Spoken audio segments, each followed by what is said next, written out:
Hello and welcome to your in-depth weekly horoscope for week commencing the 27th of February. I'm going to give you some standout details to look out for, but please stay with me. I will then go through each of the 12 signs from Aries through to Pisces, which you can relate to in terms of your sun or your ascendant. The choice is yours. Now, as this week begins, there is a magnificent conjunction between Venus and Jupiter, and it is also going to get a lot of comment. And rightly, these are the two planets of the two benefics in traditional astrology: lesser Venus, greater Jupiter. Venus is Jupiter's daughter in mythology. But in the sign of Aries, of course, Venus is technically detrimented. But I think what Venus does is just gives us in Aries a greater desire to go for what we want, the things that we're passionate about. So Jupiter, of course, can also be very dynamic in Aries. So that's all a lot to do with thrust, and it could create, by being in the moment and having the confidence to listen to our instincts, which is a very Aries type of energy, some good fortune could unfold. But there is also a quarter moon on Monday in the sign of Gemini, and that's house 3. The sun is in house 12. A third house 12 house square suggests that if we're a little bit too open with information, especially to people we don't know very well, or we let something slip that should be kept in confidence, or we get caught up in some gossip doing the rounds, it's not necessarily going to be a good thing. Also, Venus and Jupiter could make us a little bit too open, a bit too spontaneous. So I think it's important to measure what we say in a careful way. And this is emphasized furthermore because by the middle of the week, Mercury comes into a very powerful conjunction with Saturn. And of course, Mercury is exalted in the sign of Aquarius, and Saturn is about to say au revoir to this sign and move into the sign of Pisces. So they're both about to move because Mercury moves on Thursday into Pisces, where of course it's also detrimented. But this just suggests that when it comes to long-term plans or our friendships, the need to really be clear about what we want and what we say is going to be absolutely essential.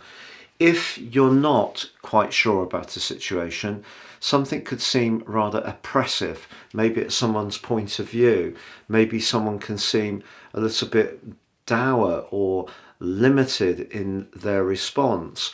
But I take you back to that quarter moon, because that provides the backdrop of energy for the whole of this week. And that's suggesting that we don't buy in too much to some of the negativity that might be doing the rounds, and we embrace some of the positivity that we can get from Venus's conjunction with Jupiter, which itself will come into a peak on the 2nd of March.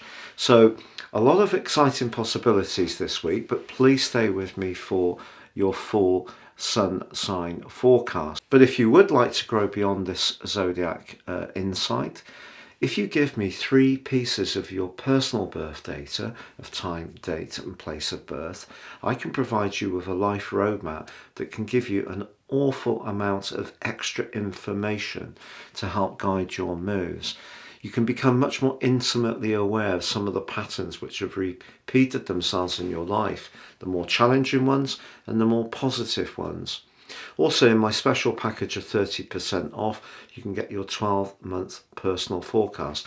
Now, these reports are totally unique to each person I produce them for, so they give you an opportunity to gain searing insights above just zodiac horoscopes. So Sagittarius, your week commencing the 27th of February forecast sees your ruler joined by Venus in your sister fire sign of Aries. This is a superb event. It only happens once a year, and because it's in the 5th house and therefore forges that fire triplicity, that gives you a lot of opportunity to showcase your humour, your warmth, your wit, your knowledge in a very creative and imaginative way, but you're certainly not going to be lacking in charm. So if there is somebody in your life that you're close to and you want the relationship to thrive, the fact that they're both linking so well to Chiron suggests this can be a time to really, get your relationship hopes or your creative hopes really working better. And because of the link with the sun, if you feel it, but then have the confidence to show it, that can come back to you. What is the glitch? Well, the quarter moon is in your sector of relating. Cross wires can be possible with a 7th, 4th house square. Maybe is the way you express something is not the way it's received. We all have that every day. That's the human experience, that we get frustrated because people do take umbrage at our most innocent remarks. And there could be a little bit of that. But when it comes to saying something that's really important to you, because Mercury connects with Saturn, I think if you really need to deliver a message in a very concise and precise way, you will do it. But I think your personality power really can peak this week. When Mercury moves later in the week into your 4th house, you could find yourself wanting to just step back a little bit more as the week draws to a close. It's been a real pleasure being with you. Please comment if you'd like. I do interact with all comments. Please like and subscribe. Thank you.